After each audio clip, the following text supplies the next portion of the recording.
Some of my very favorite plates from Maniology are the plates where you can change faces. So I was super excited about this elf plate, and my friend Debbie came over.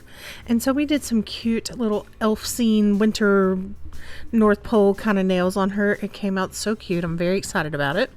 We are going to start off with a poison, then evil eye. Yeah, that reminds me of the Eye of Mordor from Lord of the Rings. Anybody else? Anybody else nerded up?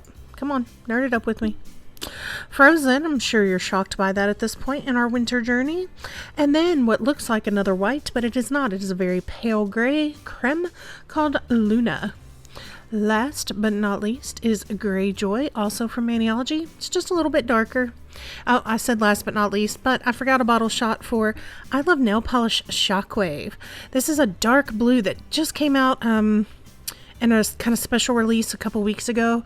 It's so pretty. I'm obsessed with this color, and it looks fantastic on Debbie. This is my friend Debbie. I'm doing her nails for her. She's gonna do part of it. We just had a little nail play date the other day, so it's gonna be pretty cute. What we're doing here is going about 2/3 of the way down the nail with the color Shockwave from I Love Nail Polish. It is a very hollow multi-chrome polish that shifts from a blue to a purple and has holographic glitter in it. Therefore, it almost looks like a night sky. It's really cute. Really cute. It's a very deep, rich, kind of bluey purple color shift. I love it. Then I'm going to go ahead and take Luna. See, you can tell it's much darker now. It's not white. And I'm going to use that to do snow. I'm sorry. I don't think that is Luna. I think it's Greyjoy. I switched back and forth between them a little bit. My thought process on this was if I did a light to medium gray, if I wanted to stamp white on top of it, it would make it show up better. So that is why I went ahead and used gray for the snow. That's a little trick I learned from Robin Moses. I'll try to tag her below or link her somewhere in this video or below so that you can go watch her. If nothing else, if you watch nothing else, because she does all hand painting, you can watch how she uses the different colors to do highlight and shadow, and it will teach you so much about nail art. She's got videos on everything you can imagine, so she's worth checking out. Now, these little elves, they're so precious.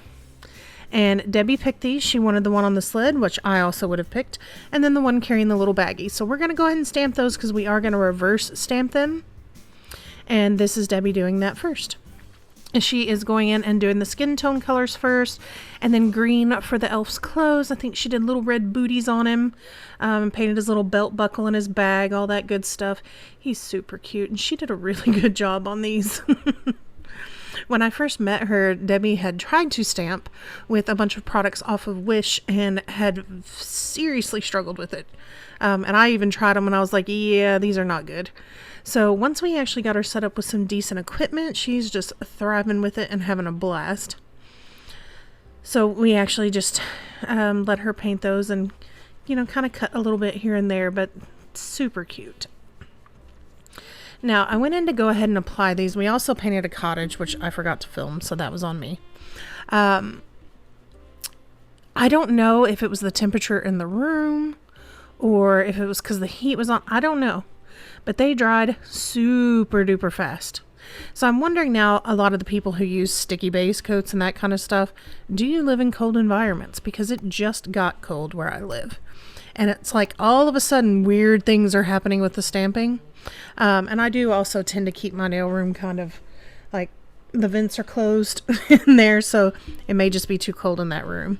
We ended up having to turn these into decals, and there were some struggles there with them popping back up and just kind of being a pain in the butt, which is one of the reasons I don't really like to do decals if I don't have to.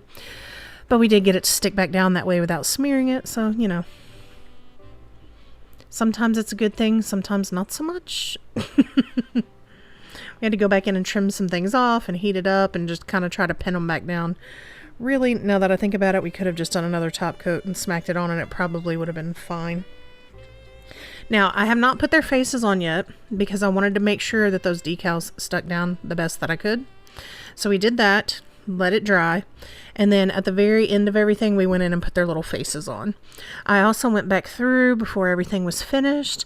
After I top coated, I put another thin top coat on in the places where I wanted to add some glitter, like in the snow, on top of the little cottage that's there.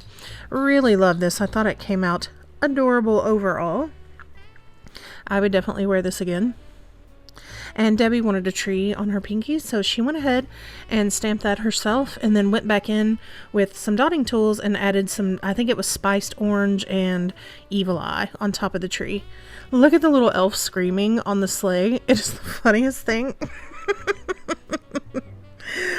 Super cute. I thought this was so much fun.